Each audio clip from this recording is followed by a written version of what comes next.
fast, die young.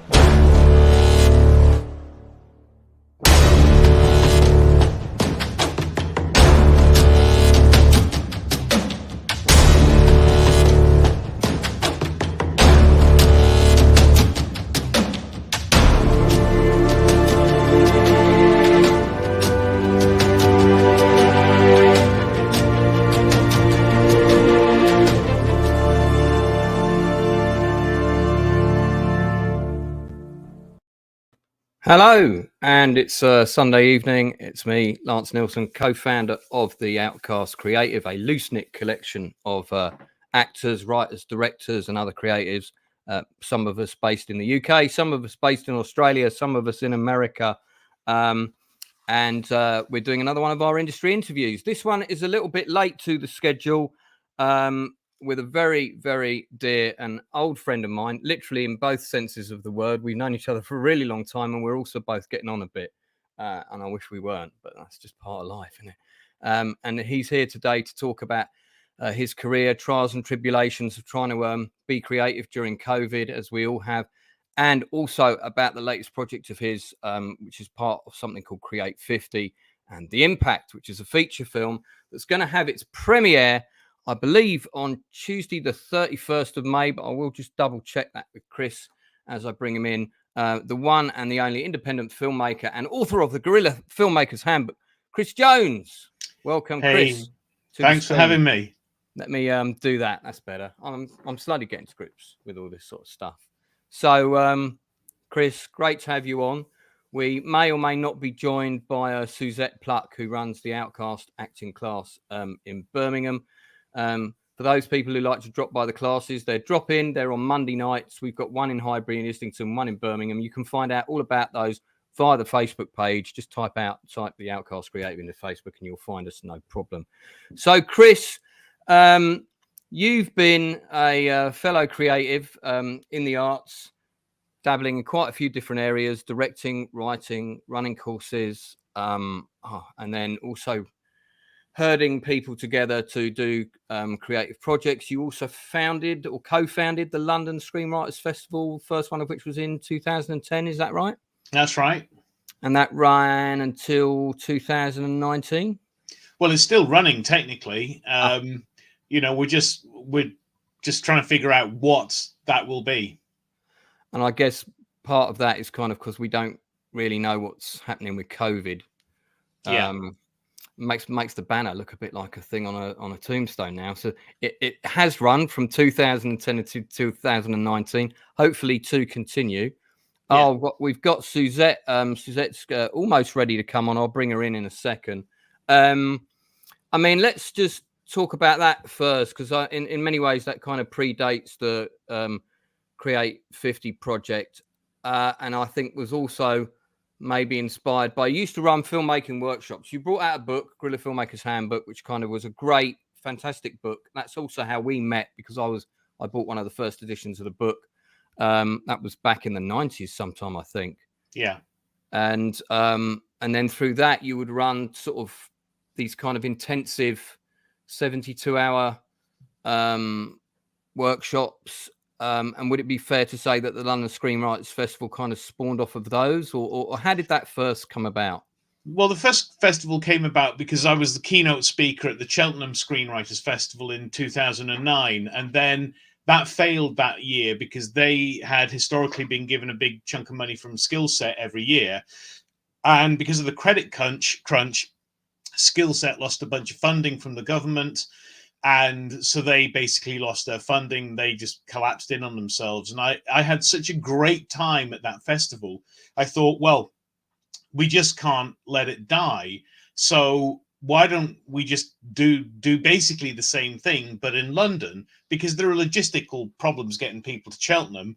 Everyone's in London, or at least a lot of people are in London. It meant we could get speakers and delegates. They could just come on the tube. So that all made sense. So we just did the first one, had no idea how to do it, but went with, so many things. You go with the principle of, how hard can it be? We need a bunch of people to talk, and we need some rooms, and we need to sell tickets. And, all of that is true, and of course there's an immense amount of granular detail underneath all that. You don't know that on the first outing. So we did the first one. It was a baptism of fire, and then we did the second one. And the second one, we were totally convinced we were going to go bankrupt. And we used to have an anthem in the office, which is Bon Jovi's Blaze of Glory. And we play it really loud because we're going to go down in a blaze of glory. And then somehow, out of nowhere, in the last 10 days before the festival, there was this incredible rally of ticket sales, and we pulled through. And then something switched, and the community just really, really fully embraced what we were doing and the way that we were doing it and the energy that we brought to it. I mean, for a literary festival, we are very, very evangelical almost. I mean, clearly we're not, praise Jesus, but we can have a bit of that kind of energy where we get up on our feet and jump around and shout about how fantastic our choices can be in the future. And I think our delegates really responded to that, and they come back for that feeling. And we've just grown year on year on year. And then in 2018, we decided to make a pivot because we'd traditionally been happening in the autumn of every year. And by this point, we're attracting basically 1,000 people are involved in the whole festival each year, including delegates and speakers and staff. And I'd been losing every summer for a decade to the festival because we kind of go into pre-production in the spring. And while everybody's outside having a fabulous time in June, July, and August, I'm sat in Ealing Studios in a tiny little office, kind of panicking about whether our speakers are going to show up and all the usual production problems that are behind the scenes of anything that you do. And so we decided to move it to the autumn of what was going to be, the spring of what was going to be 2020. And then, of course, COVID hit literally on the weekend. The weekend we were supposed to run LSF 10, our biggest one, was the big weekend of COVID. And I'd been on top of COVID right from the get-go, actually. From January 1st of that year, I was starting to say, I think we got a problem with this thing in Wuhan, because I just studied it a long time, virology, and I knew that the pandemic was coming. Funnily enough, part of the reason I knew so much is because we developed a project called Pandemic 50 out of Create 50, which we were going to get made with the Wellcome Trust. And so I kind of knew all the stuff about the pandemic, what was going to happen.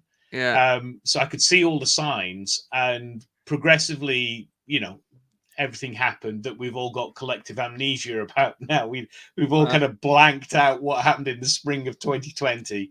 I've followed that story since early December, right, of 2019, and I remember saying to my sort of nearest and dearest peoples, I think you might want to stock up on pasta and rice, Yeah. And we did that quite early on, and thus avoided the chaos and just got double the amount of toilet roll I would normally get on a shop, and we were good until July. But we did eat a lot of pasta, and I'm feeling it. I remember chatting to you around that time, and it was a stressful time. There was a lot going on, and and I suppose at the minute it's kind of in a current state of limbo. You don't want to commit to something and be half in and half out, and you want to know you can break even and also provide the service for your customer base that you want. So I guess it's a kind of wait and see at the minute. I mean, we've got some pretty hard data around it, actually, because in April of 2020 we pivoted online, and we did this 1 month long online festival, which seemed like a great idea at the time, and it was an amazing experience, and everybody involved had a terrific time. But boy, was it hard. But we did it so well that the delegates said, do it again. So we did it again. And now because the Arts Council has very, very generously helped the festival through COVID, we reconnected with our delegates and just plain asked them, what are their plans? Would they come back if the festival were like it was in 2019? And about half of them are saying, actually, no, we just want it online. And the other half saying, we don't want it online. We want to come back in person. which is kind of like the worst outcome for us. Most people go to the cognitive leap of going, oh, well, why don't you just do it in real person and film it and put it online at the same time? And from a production point of view, I can tell you that's the equivalent of saying, why don't you run 2 festivals at the same time? Yeah. So so he's like, run 2 festivals and get half as many to each. So we're still trying to figure it out. We're hoping that by 2023, people will, COVID will have run its course, whether that's psychological or quite literal, whether Omicron is going to burn itself out. We don't know. All I can tell you is people don't feel ready to come back in the kind of numbers that we need in order to make the festival stand on its own 2 feet, which it has to, because we can't rely on funding, because we can't get sponsors, because ultimately, aside from Final Draft or other screenwriting programs, what do screenwriters need? It's not like filmmakers where you can say cameras, lenses, technology like kit. There's none of that with writers. It's just a computer and a piece of software. I hear you. Yeah, we do. It's a challenging space to be in. All right. Well, look, I'm gonna fire off some quick fire questions. I just want to welcome Suzette Pluck to the stream, who's currently muted. She's sitting there prodding her finger. Hi. Suzette's a drama coach and runs the Outcast up in Birmingham. She's also been in a couple of our little productions. So, just so Chris, so people watching can get to know you a bit better in terms of your journey, which I know has been quite similar to mine, a couple of years ahead of me. But I'm going to do some quick fire questions for you now, okay? So we're gonna bring that back round to the impact, and we'll show the trailer for that before we get onto that. So you ready? I'm ready. I know you've had your Red Bull, so here we go. All right. So first feature film you ever saw at the cinema? The 10 Commandments. Oh my God, really? I thought it was the Valley of Gwangi, but we'll come. No. I saw that on telly. Yeah, I saw that on telly. Your first feature film, The Runner, and I'm going to repeat this question a few times, from idea of I'm going to make a movie to premiere of the film. What was the time? How many years, months, days? Roughly, I would say about 14 months from let's do this. It happened remarkably quickly. Actually, it might even be less than that. It might be about a year. Well, let's give it a year on that one. Urban Ghost Story, which was the third film you worked on. Same question. Probably about 18 months. I mean, these all follow a very similar pattern, which is about 6 months of let's do this thing, 6 months of getting it together. Then the whole thing comes together very quickly, and then post-production. We can talk about this for hours, but most Let's filmmakers. I've got loads more. Well, let me just add this one anecdote. Is most of us, we go, okay, it's a year to make it, but and I know it's a year to make it and 5 years to actually sell it. And it's not really 5 years; it's for life. It's like children; they never leave. They will still come home at 37 years old. Yeah, no, you're, and I mean, sometimes it can be 5 years to develop it before you even get to make it. So, yeah. Okay, so same question, 50 Kisses. Oh, that's pretty much, I mean, we're in 2022. We came up with the idea of 50 Kisses in 2014. Right. And we pretty much went into doing it in 2014. So 8 years, 2 of which were stolen by the pandemic, I have to add. The premiere of 50 Kisses. Sorry. Did you mean 50 Kisses or Impact 50? No, 50 Kisses. Oh, 50... sorry. No, 50 Kisses was quite rapid. It was one of those instances where we said, hey, we could do this thing. Why don't we do this thing? I know. Let me write a post now and put it online. It's online. Hey, we've got scripts coming in. Let's make them. So I'd say that was about, it was probably about 4 months to 6 months of writing and shooting, and then probably about a year of editing. So 2 years? 2 years, yeah. So, and then the Impact, 8 years. Yeah, 8 years for the Impact. Okay, right. Good. Yeah, I mean, and I don't want to go into the whole thing now about all the mechanizations behind the 50 Kisses and the impact, but basically in a very short narrative, it's a collective of filmmakers and writers coming together to produce a feature film which Chris oversees and brings all the films together and turns it into a singular narrative.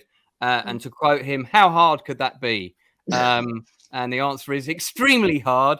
And Chris has given a very detailed answer to that on a different interview, which you can find on his channel, which is the link of which is already below in the section underneath this. Okay, so your favorite disaster film that you've ever seen? Lost in La Mancha. Yeah, okay, I'll give you that one. Give me a more traditional one. You know, I would say they all merge into one, whether it's Poseidon Adventure or The Towering Inferno or any of those movies that we'd watch at 7 o'clock on BBC One on a Saturday night. Right, I've got to say Towering Inferno is mine, but then my dad also was involved in the premiere of that, so I'm a bit biased. Favorite British actor that you've not yet worked with but would like to? A male. Blimey. Doesn't have to be your number one, but somebody you've always wanted to work with. I'll tell you who. I've forgotten his name now. Well, he'll be pleased to hear that. I know. Do you know? I got a terrible. I'm really, really bad with numbers and names. There's kind of weird dyslexia around it. Have you got a credit that this actor's been in that I can quickly Google? Yeah, he was Al Capone in Boardwalk Empire and Stephen Graham. I know exactly. Yeah, Stephen Graham. Oh, yeah, he's terrific. Fantastic. He always feels like he's about to explode. Have you seen Boiling Point? I haven't yet. No, I'm aware of it though. I do love actors though that you get. There's this sense of like there's an energy crackling underneath them that at any given moment they may just go large. Yeah, Stephen Graham is definitely one of those, and actually one of the producers of Boiling Point is coming on and being one of our guests. I think in June. So really look forward to chatting with her. That's Hester Ruoff. So actress, same question. British actress. Do you know Keira Knightley? Okay. Yeah, I think I've met her once, and I was quite like, blimey, she's got that like star quality that, and I think she's a much better actress than a lot of critics give her credit for. She has been a bit pigeonholed in terms of the work that she has been offered, I think. Sort of posh heroines, but from a posh background who do something posh generally is and I'm sure she could probably play, a gritty drug addict or undercover hit woman, but she hasn't been offered those roles yet. It would be nice to see her do something really out of her comfort zone. I'd be interested to see that. Your favorite Doctor Who of the old era? John Pertwee. Same. Favorite Doctor Who of the new era? Do you know, I'm going to commit heresy now, and funnily enough, I just watched a couple of episodes with my little boy, and I'm just not feeling it. Not any of the new era. Although I would say, I do like Matt. What's his name? Smith. Matt Smith. I think he's a terrific actor, and he is David Tennant was also terrific as well. Yeah, David Tennant is mine, and he's an actor who I've followed since he did that funny advert where he did that rip on Citizen Smith, and also he was in Taking Over the Asylum, which was a brilliant 3-part BBC drama. I always knew he was going to go to the stratosphere, and Matt Smith kind of came out of nowhere off the back of Skins, and I thought he was. I have to say, I saw the pictures of him, and I thought, God, he's so young. He looks like a baby, and I thought he was going to be terrible, and he really made the role his own. So I did like him. Suzette, you got a favourite Doctor? Do you even watch Doctor Who?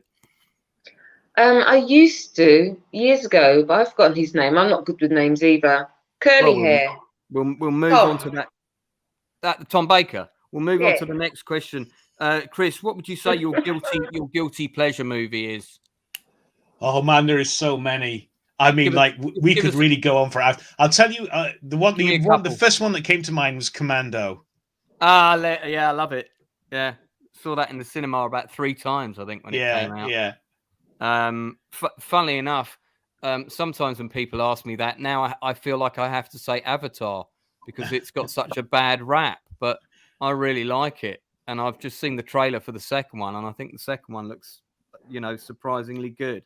Do you remember the last time you saw a film where you can remember that the audience in the cinema were cheering at the screen?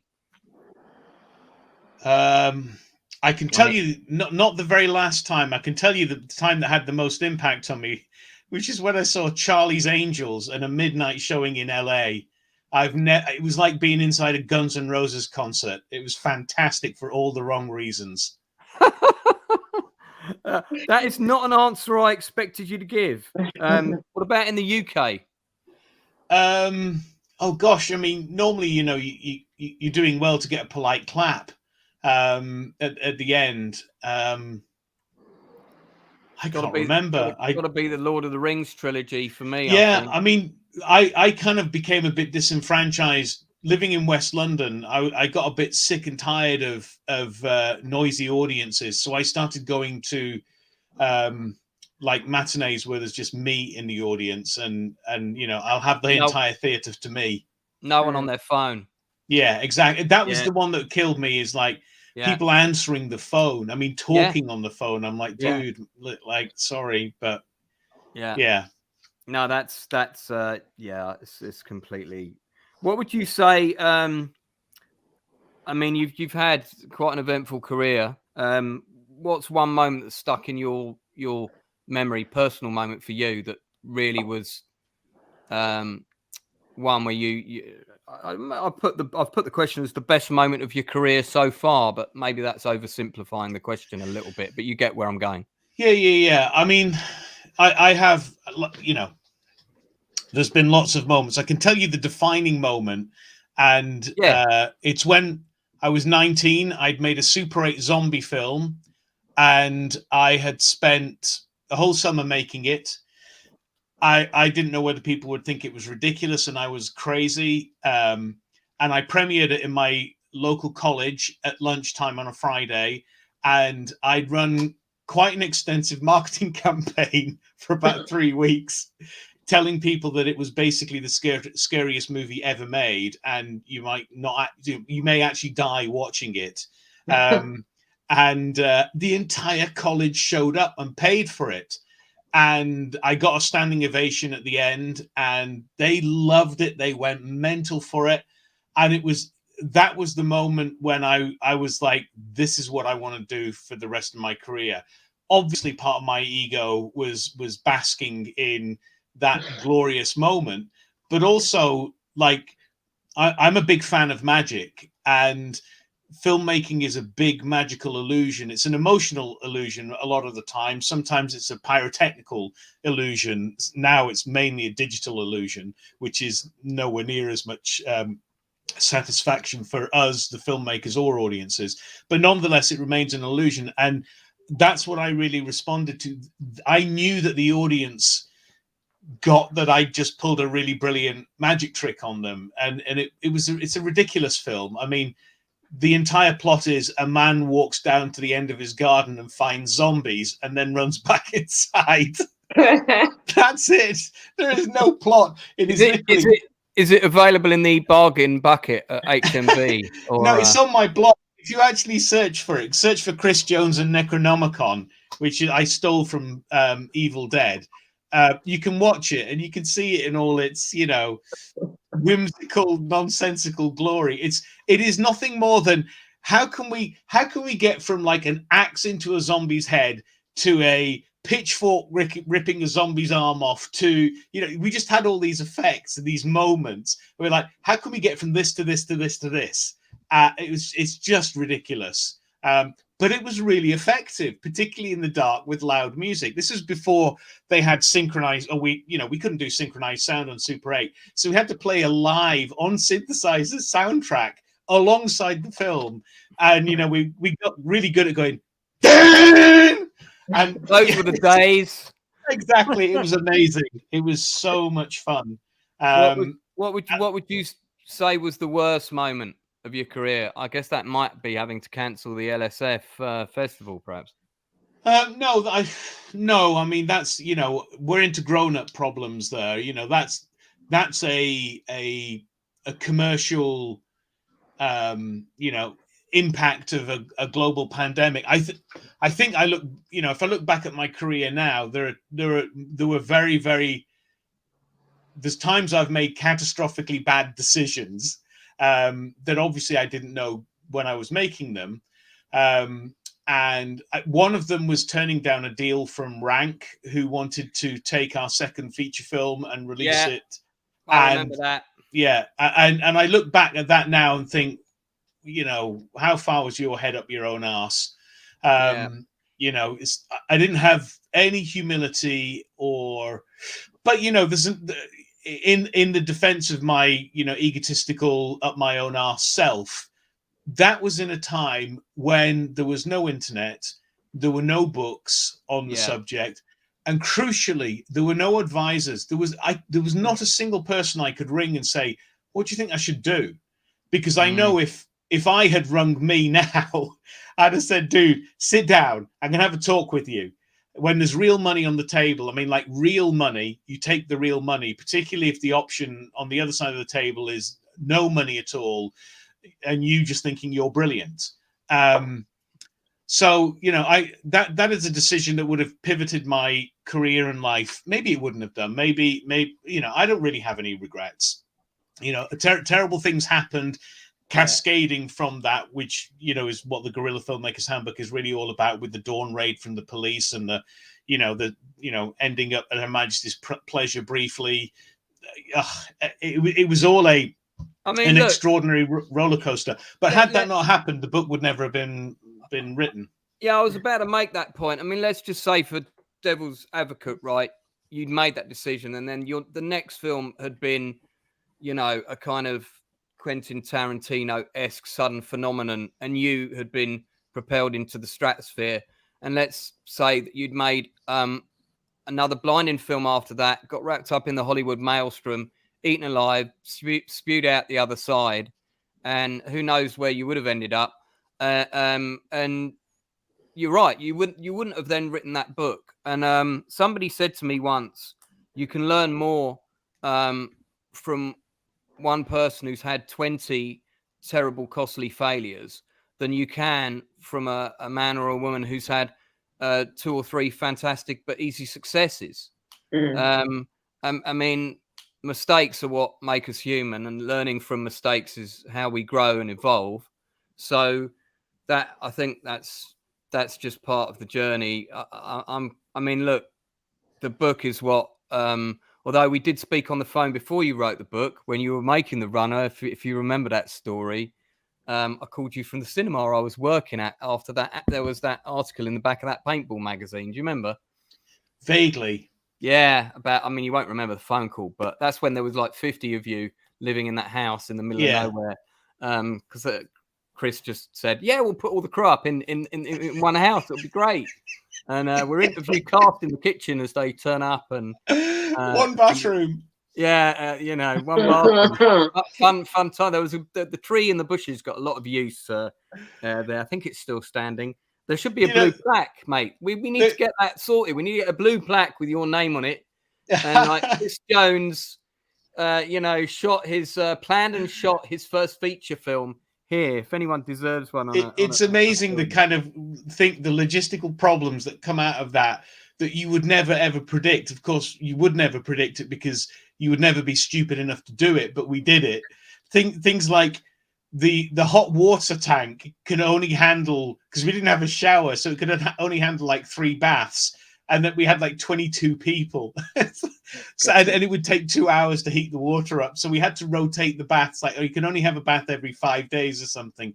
And the cooker couldn't actually handle enough food for everybody. So we had to stagger feeding people. It was just like, you know, well, it's exactly what it should have been. It was 22-year-olds who didn't have a clue what they were doing, saying, let's make a massive Hollywood film in North Wales. And, you know, how can it possibly go wrong? Well, in about 1 million ways. But I mean, it was great. That's a good segue to my next question, which is most embarrassing moment. I don't just mean, you know, at home with your kid or a school parents meeting. I mean, within the purview of your creative journey, be that on set or you know, whenever. So I don't embarrass particularly easily, if I'm honest, because, you know, I'm fully aware that most people are in no way interested in me whatsoever, and it's just my ego kind of saying they don't know how important you are. But there was one instance where visibly the people around me had a reaction to what I said. So it was in 2009, somewhere around there. I just won the Producers Guild of America award for best short film with Gone Fishing, and I'd been given the award by Gail Ann Hurd.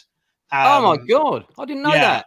I know, it was amazing. So I was backstage with her chatting away, and I just kind of got lost in the moment. And I started talking as we were making these films when we were young kids, you know, blowing things up, and we were really inspired. You know, my business partner is a woman, and, you know, we were really inspired by your career, and of course all the other amazing women of that time, like Catherine Bigelow. And as soon as it came out of my mouth, I saw her assistant kind of go, and there was this very, very frosty moment, and she went, "Oh, don't you mean the James Cameron Ex-Wives Club?" I was like, "Oh shit! I actually said that, didn't I?" It came out my mouth. Yeah, that wasn't good. That wasn't good. She did laugh afterwards because she could see that, you know, I just naively, through nothing but enthusiasm, massively put my foot in my mouth. She went back home and marked that board, young people to work with, and the big red line went through your name. Yeah, exactly. that after rank, that was the second mistake that derailed your... Well, listen, I'm sure she remembers me, and that's a bonus. Do you know what? She's liked a couple of my posts on Twitter, so I'm going to tag her in this interview. And, all right, well, there you go. Let's hope to God she never watches it. I mean, do you know what? I think she would find it funny and probably quite endearing. Yeah, and, it is funny. You meant it as a compliment, because you're right. Yeah. We grew up with those people, and you and I were of the vernacular. We were the sort of, who are these producers? We want to know who made the films, because we wanted to be those people. Yeah. Well, the funny... what does the producer do? You know, not a lot in the case of a lot of them in England. It has to be said. Exactly. But the funny connection that was there in my brain was actually Bill, what's his name, who was in Aliens, he died a couple of years ago on the surgeon's table. William Hurt. No, Bill. Mike, what is wrong with my brain tonight? Yeah, mine too. It's infectious, Chris. I just said William Hurt, and I meant John Hurt. No, anyway, he was in both Aliens and Near Dark, and Bill Paxton. And that was the weird link that took me to Catherine Bigelow. Anyway, there you go. I won't be doing that again, or maybe I should. Then we can arrange a reunion. I'll see if I can get her on the channel, and you can go through it. Apologize. We could like reenact it. We'll get some actors in from the Outcast to play you and her, and we'll do like a little vignette there. That's a pretty funny story. Suzette, do you want to jump in with any quick questions for Chris on any of the things we've covered before we go on to the impact and show a little trailer, which will give me a chance to flash to the I just had a little look before I came on, and I was just wondering, when people come to you, what are their biggest fears, or how do you get them to move forward with their work rather than stagnating their thoughts? one of the major distinctions I've made, and this came out of the Screenwriters Festival, is there tend to be, I mean, let's take actors out of this conversation for a moment, because I think they would be yet another group. But there are, certainly in my kind of sphere of where I tend to work, is directors or filmmakers, and writers, and they're very, very different group of people. Yeah.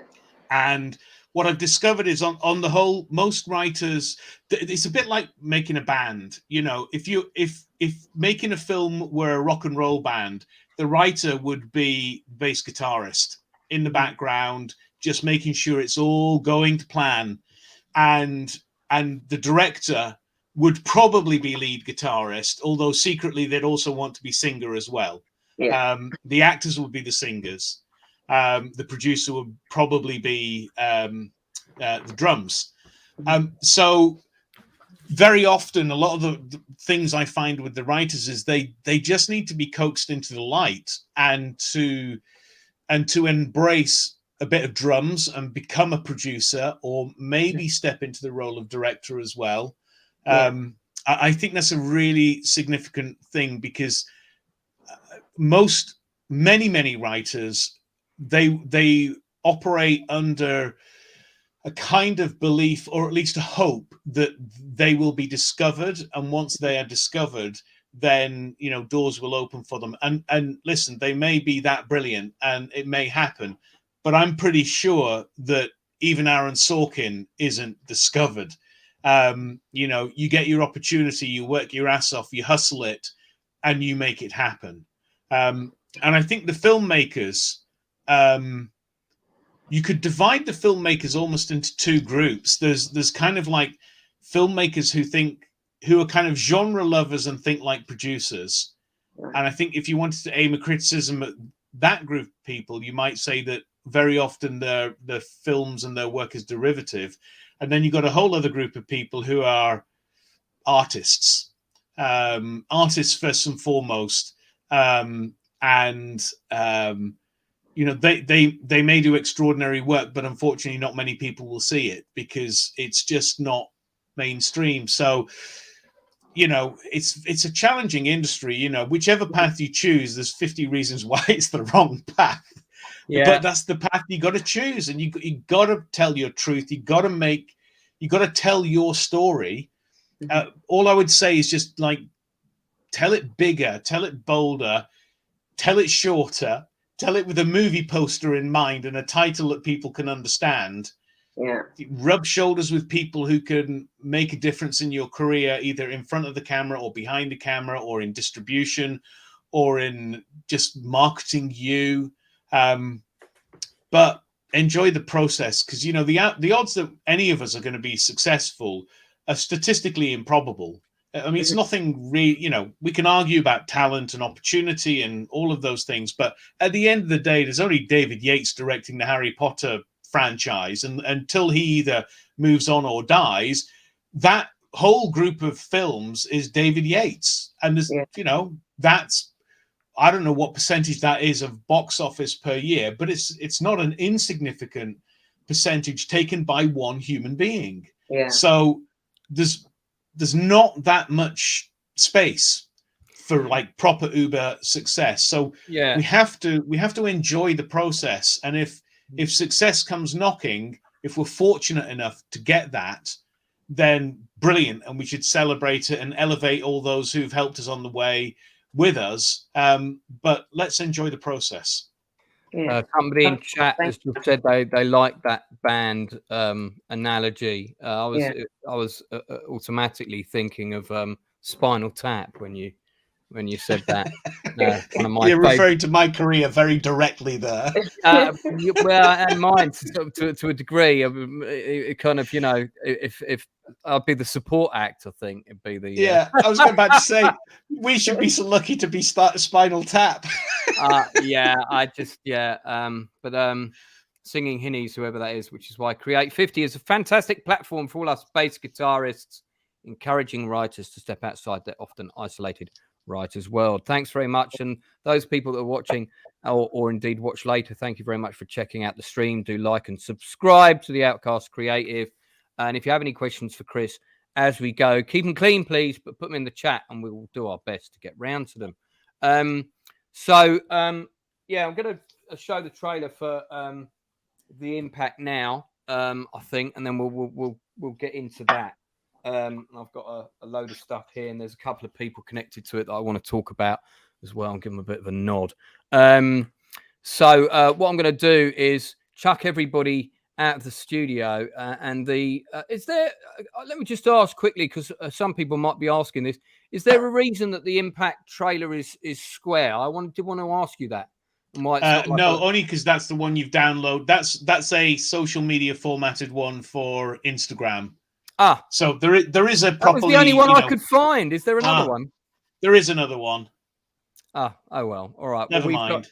We've got. So don't let this reflect poorly on Chris. Let it reflect poorly on me. That's perfectly acceptable. But when you see the film, it will be in a much more expansive format. So this is for Instagram, which of course I never use. I'm going to just chuck everybody out and whack the trailer on, and then we'll come back to Chris in just a second. So if anyone needs to go to Lou, you can do it now.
And just to reiterate, so there's a big premiere for this at the Mile End Cinema on the 31st of May. Is that right? That's right. The Genesis, yeah. Yeah, Genesis Cinema. Sorry, I always call it the Mile End Cinema. I don't know why. It's just because it's near Mile End Tube. And I think it might have been called that back in the day. Showing my age now. But they've got a fantastic main screen there that's been restored. It was where the 50 Kisses premiere was back in 2015? 14, I think. 14. And I was at that. It was a fantastic night. I'm sure this is going to be a fantastic night again. I believe there are tickets available. Yep. So you can find those again. The link is already there. Just check below. And you can go along and have a fantastic night. And it will be a fantastic night, I'm sure. Again, I don't want to get into the whole mechanizations of how it all started and the process in immense detail, because you've covered that already in another interview. I do want to touch on a couple of things. I mean, I know because it took a lot longer than was expected. There's a few people who are not around to see the finished product, which is that just must be quite difficult. I know. Yeah.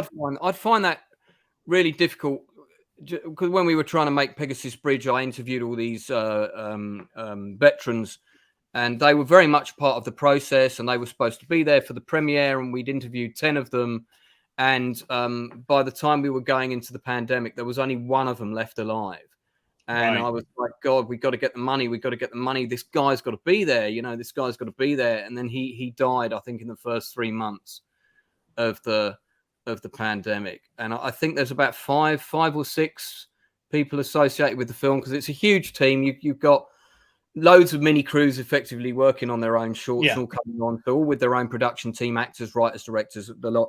And one of the people that we lost was a mutual friend, Kim Wheeler, who I met her about 3 times. I didn't know her as well as you. We were connected, of course, on social media, but she struck me as a very giving person with a lovely energy. Is that a fair comment? Yeah, I mean, Kim, I spoke with Kim sometime in 2018, and she was quite clear.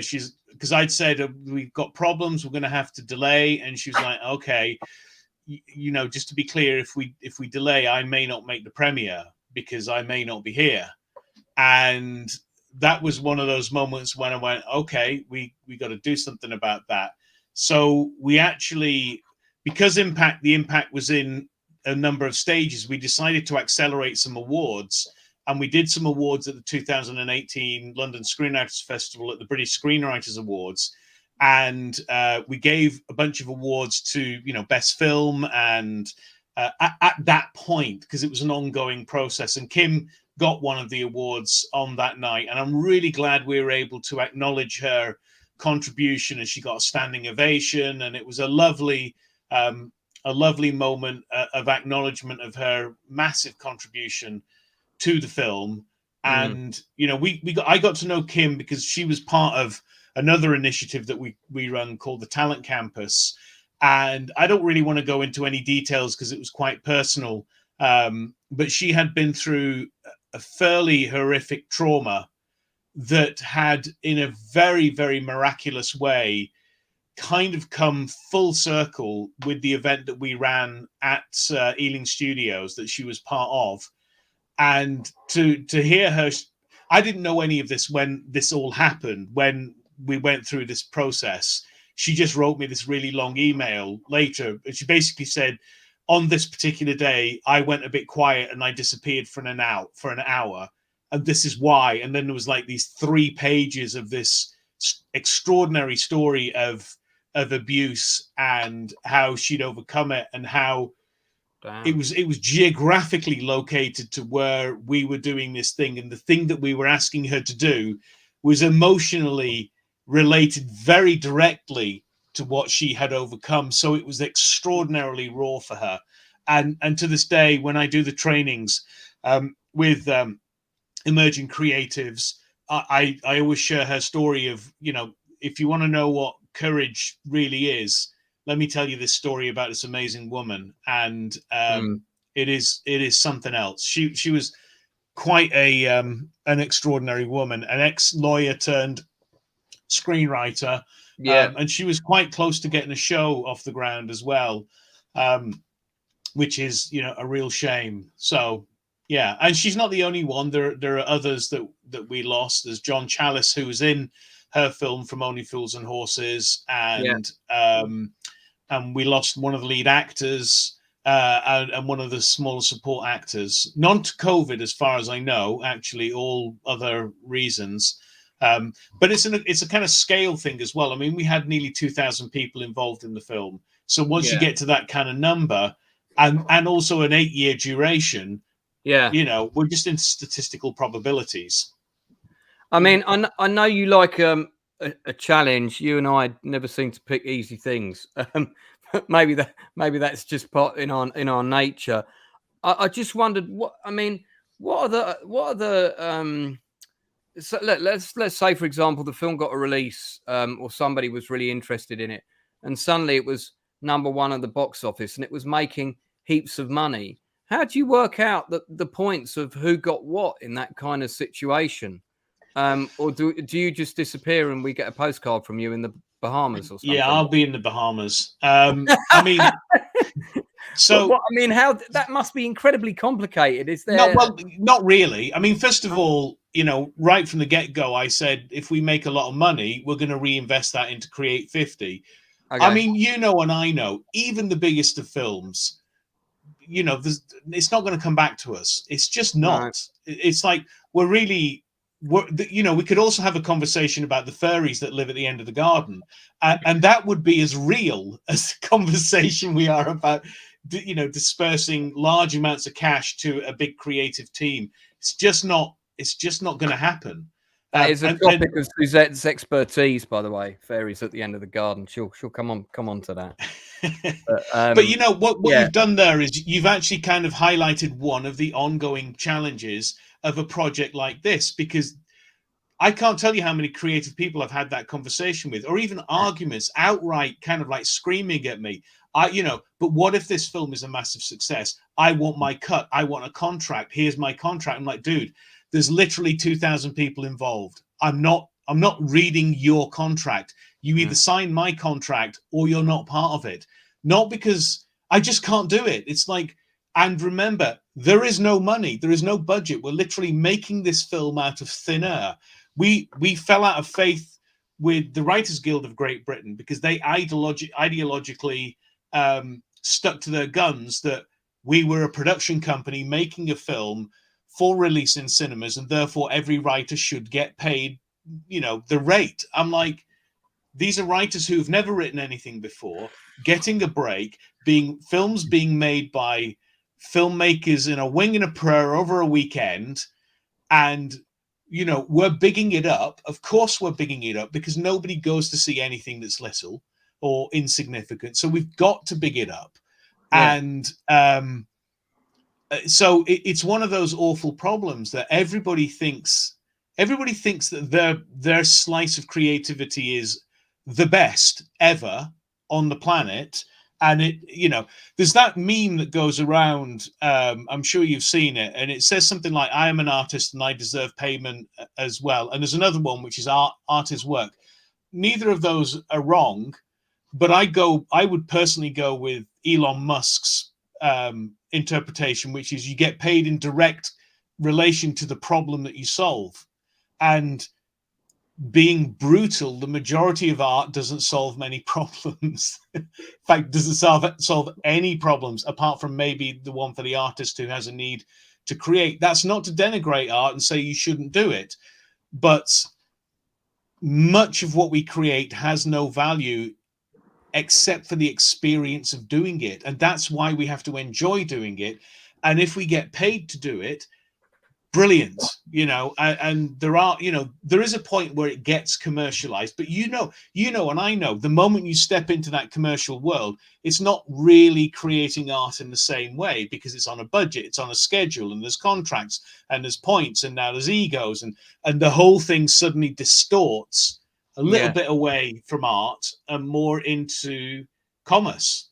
And there it is, capitalism in all its glory. What do you do when you take art and make it capitalistic? So one of the challenges we faced is unrealistic expectations from lots of people involved throughout the process, and that was debilitating over the years. And I did get to the point where I thought, I can't finish this film. I can't face some of the people, because I just know there'll be complaints. We only 3 weeks ago, we had one of the writers demand their name be removed from the project because they were so offended that they were asked to buy a ticket to the premiere. I'm like, dude, this is called crowdfunding. It's like, if we don't share the cost of running the premiere, if you want a budget, okay, BBFC classification, making a DCP, hiring the cinema, hiring staff, it's £10,000 when you add it all up. So who's going to pay for that? Because, we just had this thing called the pandemic that's destroyed our business. So either we all get together and we pay for this event together, or we don't have it. And they were like, well, I think you're sitting on a pot of money. I'm outraged that you've asked me. So I demand that you remove my name from the credits. And literally all they had to do was nothing. And they would have shared a credit with Joe Esterhaus, who wrote Basic Instinct. They'd have been a world record holder. And we're in that's the age that we're in. We're all influencers now. It's like you need your little bit of sizzle in order to capture the eye of the important person. Yeah. If you're at dinner with somebody and they say, what do you do? I'm a screenwriter, yawn. But if you start with, I'm just become a world record holder, they go, really? What for? And you spark that up. So that's lost on what we're doing, is lost on a lot of people, because there is this notion that the limo is going to show up. they're successful, the limo will show up. And I'm like, dude, no, we've just given you an opportunity to hustle. You need to hustle this thing right now. Right now, all of those writers who are involved in the project should be bringing 20 people to the premiere and attempting to get an agent, because they've got a script in a movie in a cinema with actors. It's like, it's real, it's happening. You know, use it, hustle it. Yeah. I listen, I've been in that situation and crowdfunded crowdfunded a movie, but I also put a lot of my own money in it. And with the exception of one, maybe two other people who chipped in a couple of quid here and there, you know, I mean, I was very transparent with everybody from the beginning. And when we got to that same stage, I basically sent an email out to everybody and I said, look, there's two options here. I said, we can have a cast and crew screening at Mr. Young's and there'll be 50 of us crammed into a tiny room. And I said, I'll pay for it. And that was like a couple of £100 or whatever it was. And, you know, and we'll all meet at 11 o'clock on a Tuesday morning, or I can book out one of the cinemas in the West End. But by the time we've given everybody on the cast and crew a free ticket, just in my case, this is a, you know, regular film, that was about 150 people, because I'd had quite a lot of people who'd worked on it over the 2 years. That's 1/3 of the capacity of the cinema gone already. Yeah. And then you've got to keep tickets back for industry types, because they're the people who are going to get those people more work. So you want to get them to come down, you know, and we had about 40 guests, by the way, of which only 5 turned up on the night. Thanks for that. 35 tickets that we could have used. So, you know, so I said that we're going to have to charge £10 or we can have but I put it to a vote to everybody, and it was a bit easier because I was only dealing with, you know, one film and we'd all been on the journey together, pun fully intended, which was the name of the film. So no one was really, there wasn't really an argument to be had, but you're dealing with 50 crews minimum, I think slightly more, you know, and some of them haven't even been in the room with you. So I get it, man. It's you know, and it's a really difficult one. You were kind enough to send me a link to watch the film, because I don't think I'm going to be around at the end of May, and I'm very glad that you did, because it was really nice to be able to watch it this afternoon. I did all in one go with my phone off, as films should be watched when people send them to you. I know that's very hard to do, but for those people watching at home, please try and do that. Where we know when a filmmaker's like slaved away for 8 years in this case. I want to just touch upon a few favourite moments and sort of some questions as well, maybe. And I want to give some shout outs to people that I thought were particularly good. If I was going to give out an award for best performance, it would, for me, in the film, it would be a toss-up between an actress called Betty Denville, who, for those actors watching at home, this is a great example of don't be put off by a script that's got no dialogue. And this is what you can do with no dialogue in a short. I don't want to do any spoilers. I'll certainly do my best not to do any spoilers. There might be some tiny ones, so, you know, skip if you wish. But I describe her as a young Nicole Kidman, and has this wonderful scene where she sheds all her makeup because she no longer needs to pretend, because the world's kind of coming to an end, which is the premise of the story of the film, and we kind of know that in the first 2 minutes of the movie, so it's not really a spoiler. I described her as a young Nicole Kidman. Agree? Good performance? Yeah, I mean, so I want to share an anecdote here that's got a bit of a message inside it, which is there's a really fundamental principle about actually just getting out there and doing stuff and working with other people. And you know, sometimes I get frustrated at people when like I'm trying to make something and it's clearly got no money, and they're like, you get the hard line of like, I don't work for free, or I'm like, okay, look, I get it. But literally nobody's if you want this opportunity, you should take this opportunity, because what's important out of most of the things that we do is the relationships that are created. So Betty, I hired Betty on a paid job, probably in, let's say, 2016. We made a film. It was a commercial film. and we had a great time, and we remained friends. And then, funnily enough, I ran this event at Ealing Studios, and Kim Wheeler, who I spoke about earlier, wasn't available to come and share her story because she was very ill at that point. So I asked Betty Denville to come and read that 3-page letter that I spoke to all the filmmakers and screenwriters in this course. It was very emotional, and Betty stood at the front of the audience.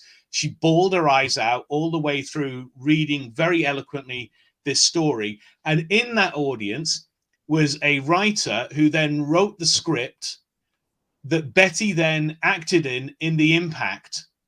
And this is how it all comes full circle. It's like there are these little relationships, like, first of all, excellence and talent and attitude really shine out. Like, you can see people who are committed and you gravitate towards those people. But if you can't be seen, if you're not part of the process, you will not be seen. So none of us want to work with sharks and people who are ripping people off. But, you know, really there's paid work, in which place pay everybody and pay them brilliantly if you can. And the way it works for me is, if I get paid work, I will pay you really, really well. And then there'll be other times when we'll be like, we're just doing this thing because it's fun and we think it's cool. Do you want to do it? And sure, let's do it. Nobody gets paid. And we make this thing, and we can call it art. We can call it an expression, whatever we want to call it. But both of those have to coexist at the independent filmmaker level, at the I'm trying to break in. Once you're inside and you're making stuff and you're regularly hired, you don't have to do that kind of stuff anymore. Indeed. But you know, if you're a creative person, you just gotta work late every night and create those relationships, because right now, funnily enough, 2 projects are, I can't say what they are, but 2 very, very, very big projects are about to go large for me.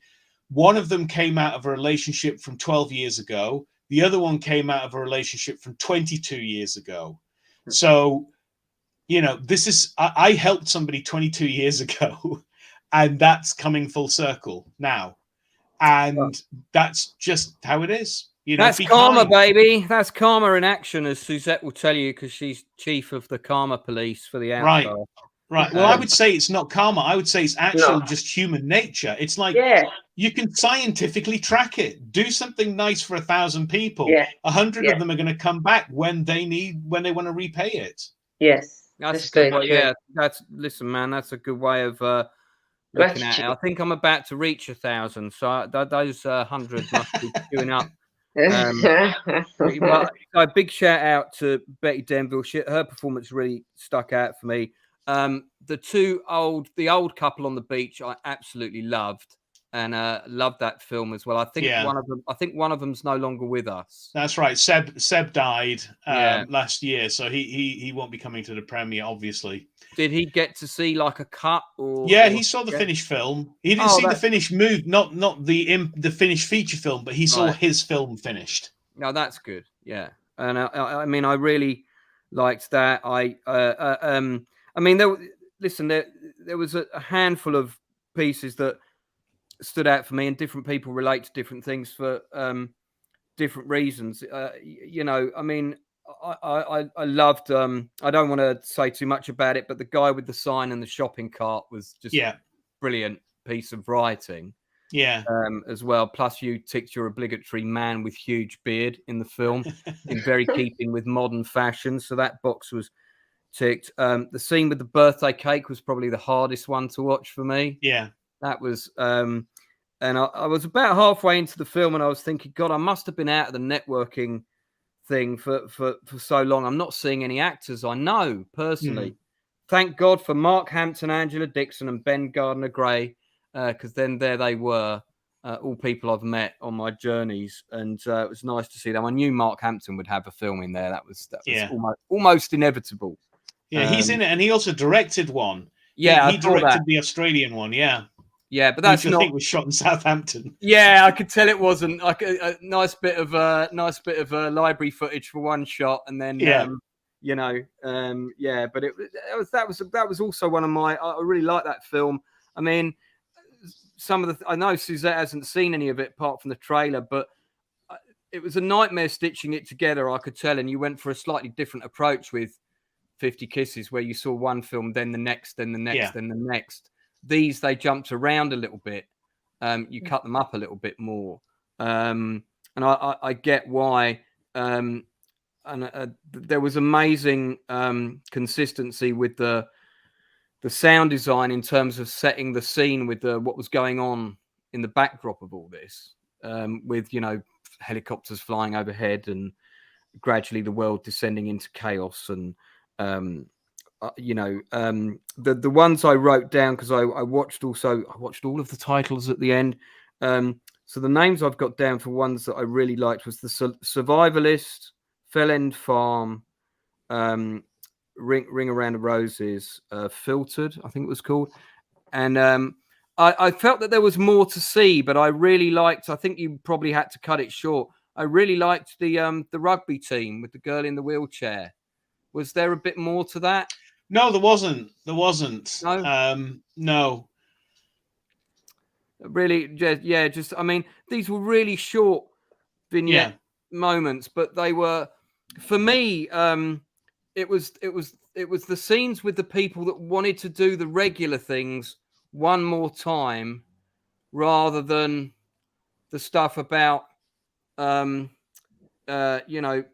screaming for their kids and all that kind of thing. And you must have had hundreds, dozens of scripts along those lines that all felt very samey.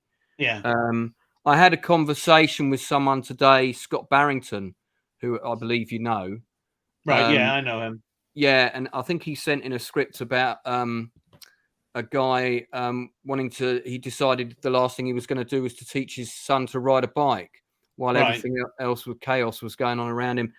And that struck me as a really brilliant idea. Kind of reminded me of that moment from Kramer versus Kramer. So, I mean, I don't. It's difficult for you to pick a favourite. I know, and I don't want to spoil any awards that are coming up on the premiere. But what categories have you got? You've got some standout winners, presumably. What categories have you got? Hang on, let me. Thank goodness we're not doing a screen share, because I can actually tell you. I'll not tell you who's won them. No, you can tell me after. And I also reserve the right to change these, because that's been the whole ethos of the entire project, is that, right from the get-go, we've had to bend with the wind and change direction when certain things would really brilliantly work and other things wouldn't. Unlike any other film, it's almost like a kind of like improvised movie, because when we were talking to broadcasters, they say, well, what's the script about? What's it going to be like? Like, no idea. We don't know what any of it's going to be like until we get to the premiere, really, because that's the nature of the process. It's not a production, it's a process.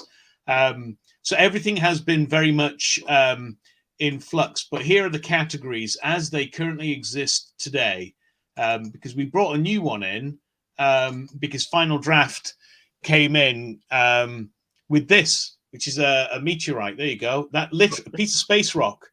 So is that a real? It's a real one from North Africa. It's called a crondite. It's the fusion crust. These little pocks here. This is literally where it superheated when it was coming through the atmosphere. It's really remarkably heavy. So that's going to the best screenplay, which is now the Final Draft Meteor Award. I did want to call it the Shooting Star, but I just thought, that just sounds like it should be on ITV. But we got best performance, production design, cinematography, editing. I've got a Guerrilla Film Award, and best director, best music, and then we're doing an award in honor of Kim Wheeler, actually, which we're calling the Kim Wheeler Award.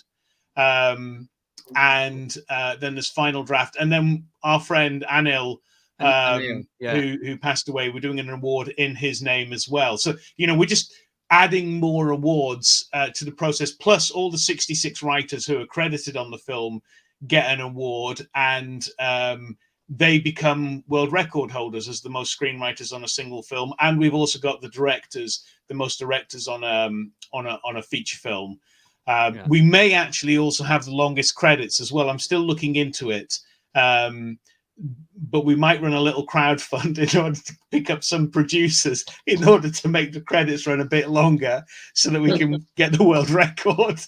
So it's all very cheeky. But hey, it's like I said, it's sizzle, baby. It's like you need that thing to make people go, wait, what was that? Because we're in such a noisy environment now. Everybody is selling something, even if it's I'm just selling me or my product or my career, my brand. It's social media is nothing but a marketplace now. So it's how do we stand out? I mean, with the awards, because like one of the things that I'm going to talk about in a future stream is how that what I would call the Indie Film Festival market now is really 75% of it is just a massive sham now. Yeah. And it's all about ripping off filmmakers and not giving What do you mean when you say that? What do you mean? Well, what they do is, they'll set up a film festival. Sometimes they're called chain festivals. You've got 5 or 6 in 5 or 6 different European cities, and they'll have a big awards night for a dinner that you might have to pay like 150 quid for. We're not talking a £20 ticket here. And then you're encouraged to book at the hotel where the festival's normally screening, and then you'll go there and you'll realize the only other people attending the festival are the other filmmakers. There's been no effort by the festival whatsoever to engage with the local population in, say, the town of Munich or wherever it might happen to be. And it's one of these that I've been to has not been in Munich, but and it really is it's a business model, and that they make their money by the number of submissions they receive, and then off the filmmakers paying for the dinner and etc. And it's I'm not saying that the actual running of it for those few days isn't hard work. I'm sure it is, but it's not really a festival because members of the public don't come to watch the films. In fact, nobody does apart from the other filmmakers. So as a filmmaker, when you go to a festival that your film is screening at, the last thing you should be doing is running around like a blue-ass chicken trying to get other people to come into your screening because you realize there's going to be no one there. And we all make films hoping someone's going to watch them one day. And that's an absolute nightmare. And it's a big thing now that's going on. And it's going to get bigger because there are more entrants into the market. There are more people with more stuff. I think you can characterize it as simply as this. There are some festivals and competitions where they go, I've got a great business idea. And what follows then is how can they make as much money? And then on the flip side, you've got other people who say, I really love films. Why don't we run a festival? How can we put that together? Well, we'll have to charge filmmakers to submit because, ultimately people have to eat, but they're coming from a different place. And when you're coming from that different place at 11 o'clock on a Friday night, you make the difficult choice and see it through. Whereas if you're coming from the commercial choice, you just say, oh, well, we'll just compromise and it just won't be as good. And what a week, they've all paid their entry fee anyway.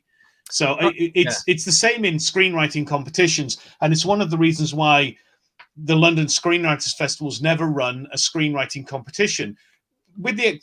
Impact 50 and Create 50 and 50 Kisses were, I suppose, technically competitions, but they were very, very different because, they were almost nothing. 50 Kisses was free.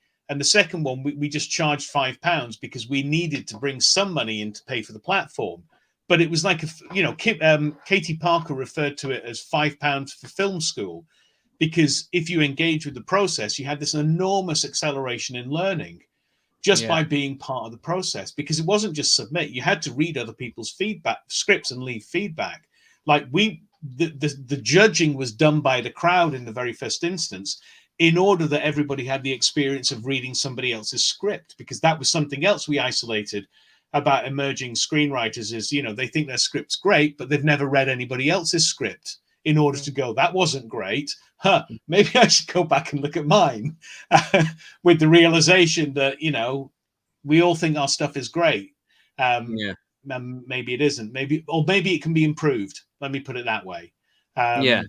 But that I think it's a real problem in creative industries. That said, I get emails about the London Screenwriters Festival. So it's the what do they call it? There's two companies now that bug the hell out of me. It's like the conference awards and the festival awards, and it's exactly the same model. It's like it's £150 to enter your festival, and there's a big gala dinner, and there's these awards, and when you look at it, it's very clearly you pay to enter, and there'll only be 100 people enter, which pays for the whole thing.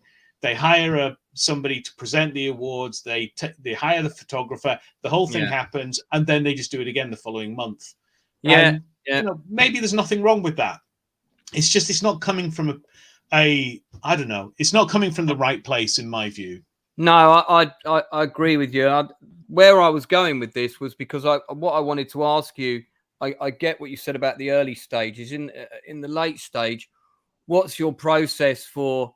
Okay, who are we going to give the awards to? Who sits down in a room with you and makes those decisions? The reason I wanted to ask this question was it was very evident to me at a number of the film festivals that I went to that even though they pretend that process has happened, it had never happened. Somebody had just gone and ticked a load of boxes, and actually they look at who's booking to come to the dinner and they kind of work it out from there. And we're talking about two completely different entities here. And I also want to say, before Chris answers this question, there are a lot of really good small festivals like the Richard Harris Festival in Ireland. The guy that runs that works really hard.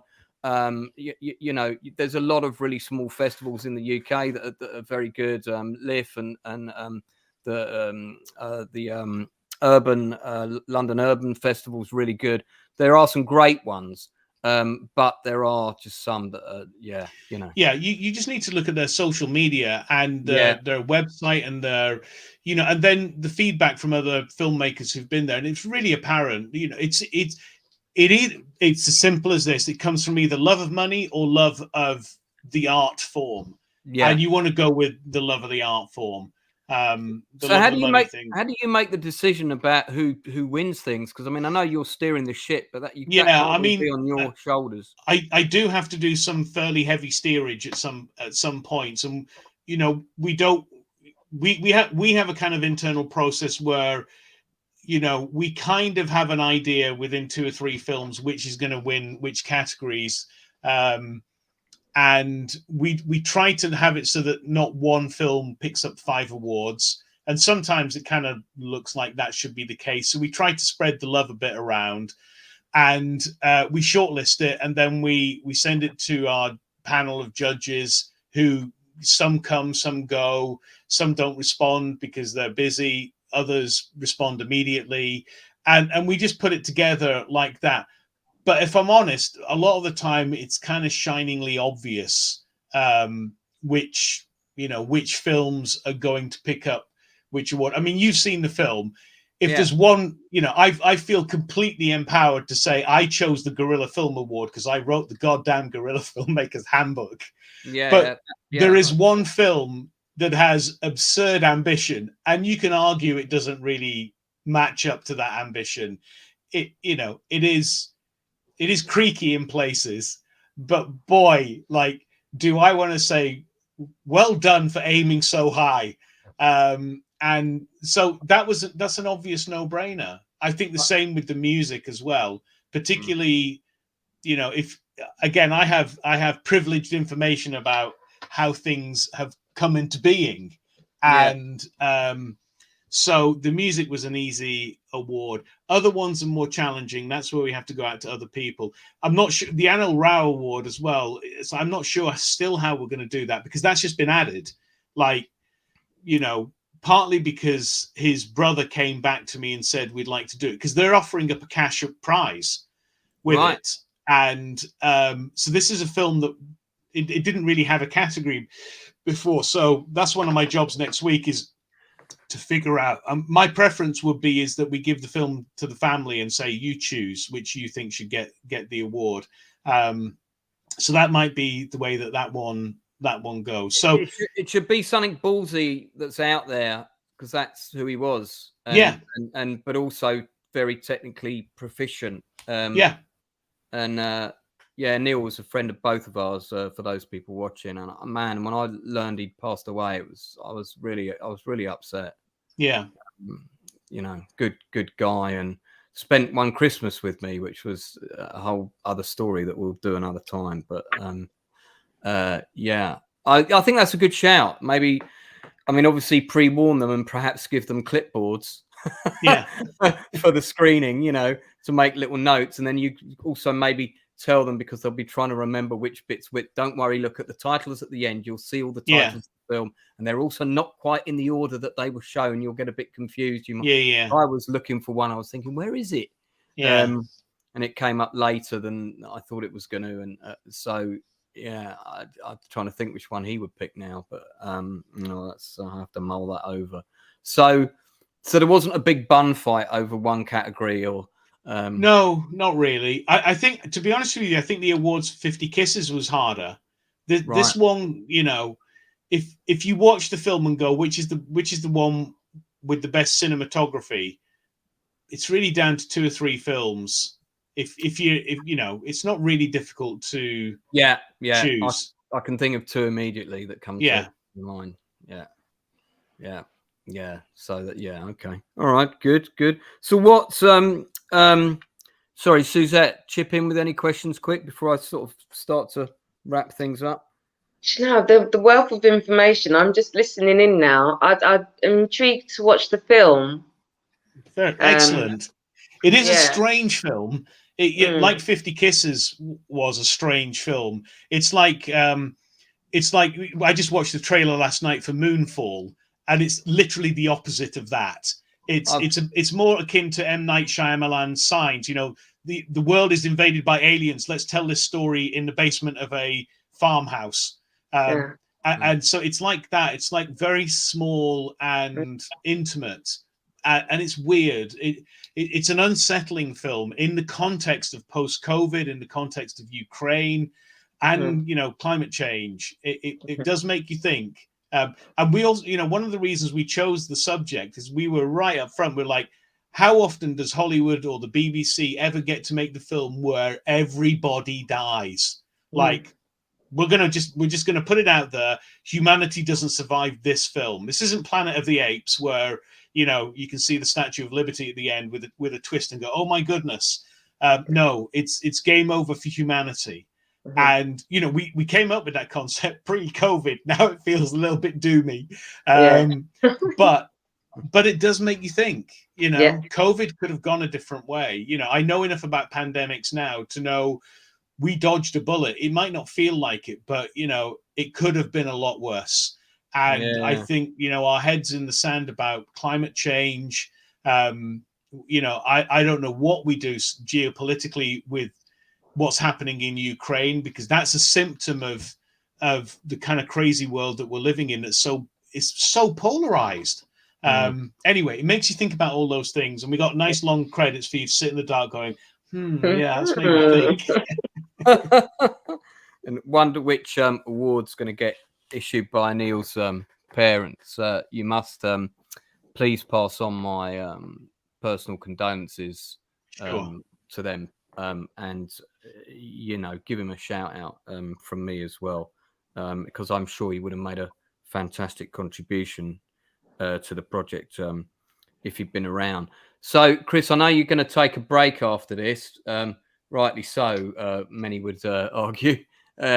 What's the plan for you in the future, do you think? Well, I mean, it's a really interesting thing, because for some time now I've been working towards May 31st being, you know, the date. In the absence of the next festival. When is the next festival? Who knows? And all I know is we can't run it until we have the numbers. So I have, for the first time in a decade, a bit of blue sky ahead of me. And then, just as I have some blue sky ahead of me, an extraordinary opportunity has just come my way. I can't say what it is. I'm under an NDA.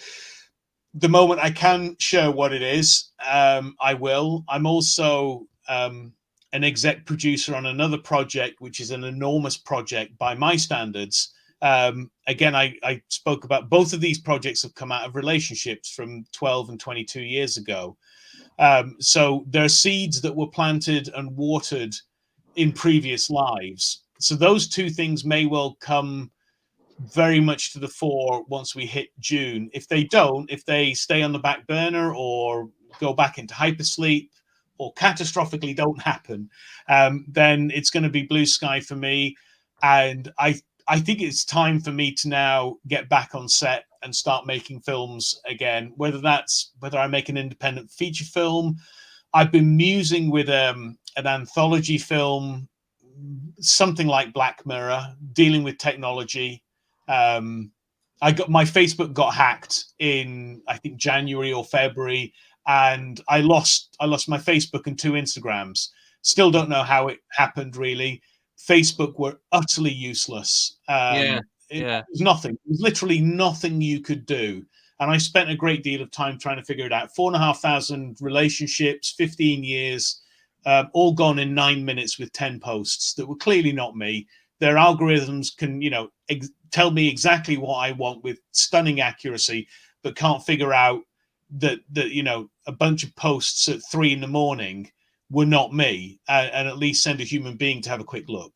But it kind of made me realize, in the digital economy of the future, what would happen if the mega corporations kind of kicked you out and you suddenly didn't exist in the online world. And that was a jumping off point for what I'm loosely calling Tales from the Cryptoverse.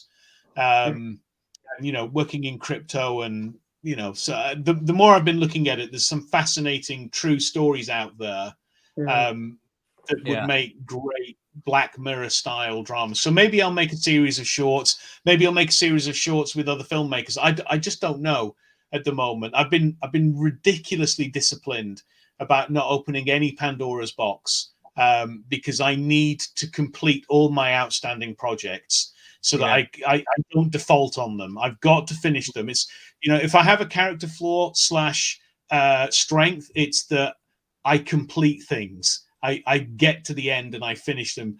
A lot of people around me often say, I should abandon and I should stop. There are certainly times in my past where I've, it's not flogging a dead horse. That's me talking about it, of course. The other people would say it is flogging a dead horse. I see it to the very bloody end. Impact 50 being a great example, because, we'd originally planned an online premiere that was supposed to happen in March. And I planned that in December because I was like, I can't see a way out of COVID. And about maybe it was, I can't remember exactly when it was, but about 4 weeks after I announced it, Omicron came onto the scene big time. And suddenly it looked like, do you know what? Maybe we will all be able to get into a room again. So I cancelled the online premiere and said, no, we're going to do this on a red carpet like I promised. And we're going to have awards, and we're going to have a VIP party. It's going to be a fabulous night out, because that's what I promised in 2014 when you wrote your script. So come and join us, be part of it. Whereas other people around me just were saying, look, just show it online and then you're done. I'm like, no, I can't do that. I can't do that. It's my word. It's my reputation. And also, you know what? I just want to do it because it'll be a fabulous night. I want to be sat in that audience going, I can't believe, look what we made. We made a movie. It's amazing. It's on a big screen. It's very loud and it's emotional. People are crying. People are laughing. It's amazing. That's what we do. We create magic in the dark. It's like, anyway, I'm babbling. No. Wonderful. Not at all. I mean, so just to remind people, as we're wrapping up, the premiere for, I was about to say 50 Kisses then, the premiere for The Impact, part of the Create 50, which Chris co-founded or founded, is on Tuesday, the 31st of May. You can book your tickets on the link down there. I think the tickets are they 20 quid a pop, is that right? 19, yeah, it's 20 quid. And just go to impact50film.com or Google Impact 50. Tickets are everywhere on the website. Try and catch Chris near the bar. He might buy you a Prosecco if you're lucky. See what you can do. See if you can corral him and keep him by the bar for as long as you can. No, I listen. I've been to the night before. It was a fantastic night. It's a great networking opportunity as well, for actors, writers, directors alike. Because if you're looking for an actor or for a crew member for your next film, and I did meet some people that night that I have worked with since, and some I'd still like to work with who are still on my friends list, So it is a great opportunity. It's just a good night out as well. It's a really good night out. It's staggering distance from Mile End Tube, and Ubers can easily stop outside to pick you up when you're worse for wear. Yeah, and you've just touched on something that I think is really salient. And speaking to the writers as well, is we run a pitch fest at the festival, and so often you get these very long queues kind of forming to see the representative from Ridley Scott's company. And in my head, I'm like, they're looking for the needle in the haystack, the genius idea. And most people probably don't have that. And actually what you want to be seeking out is that young filmmaker or new filmmaker who's made 3 shorts and is now chomping at the bit to collaborate with a writer and make an independent feature film for £100,000. That you can make happen. You cannot make Ridley Scott make your film. So I'm a great believer in focusing your energy on the things that you can control. By all means, roll the dice on the things that you can't control, but don't focus on that, because you might as well gamble if that's the case. And we all know what gambling is. It's basically legalized you not winning. Focus on what you can. And that room is going to be full of people who do that, people who have done it, who are doing it, and who are actively looking for other people who want to do the same. It's like, if there's one thing, the last 2 years going through COVID has really, really taught me, is your peer group is so astonishingly important. You have to be around people that want the same things as you, that want to elevate you, ideally because you being elevated elevates them. It's like, we're in this together. One of us wins, we all win. You want to be around those kind of people, and they will necessarily, and I love this phrase, it's time to upgrade your problems. It's like, I've been playing too small a game myself for some time, and it is time for me to personally upgrade my problems. And I did that, online Impact 50. No, let's upgrade my problems. Let's have a premiere that, instead of costing nothing, now costs £10,000. But we can sell tickets, we can make it work. Start sweating. Like, why did I decide to do this? So then what do? Is I hustle some money out of Final Draft and buy a meteorite in order to elevate everything. So, and that's just how it works. Aim high, close high. Shoot at the moon, shoot at the stars, you might hit the moon. I'm chucking out platitudes now. I should probably have a drink and go to bed. I've used that phrase myself plenty of times. Well, look, Chris, thanks so much for giving up your Sunday night to come on and do an industry interview with us. I've got another 7 booked for this month going into June alone, guys. They're normally on Wednesday nights or Sunday evenings. We've got a couple of episodes of Chewing the Fat coming up as well. One of them on Mayans and Sons of Anarchy, and I've got loads of the big fans joining me for that one. We've also got Brits in Los Angeles. We're doing a session about that. I've got a couple of the cast from Snowpiercer coming on another stream. I've got Jason Sulkey from Sharp, the television series, coming on another stream. Anthony DeLongis, who's worked with Albert Poon and been a bad guy on Voyager and loads of other shows. So we got all kinds of stuff coming at you on the Outcast Creative. We're going to make this the channel to be for all your stories, tidbits, and gold nuggets of advice like the one that Chris has just given you. Chris, I do hope that you and I get to collaborate on something in our mutual lifetimes. We better get a scooch on that, because that window each year is going faster than the next one. I hate to say it, but it's true. And I wish you all the best with everything in future. Those people that have been tuning in, thanks very much for your comments and your love. Do like and subscribe, share the stream, share the posts, and do come down to the classes. If you ever want to get involved in any acting, Monday nights, London and Birmingham, all the information via the Facebook page. Check us out there, and we'll see you all again soon. Thanks very much. Thanks, everyone. And thanks, Suzette.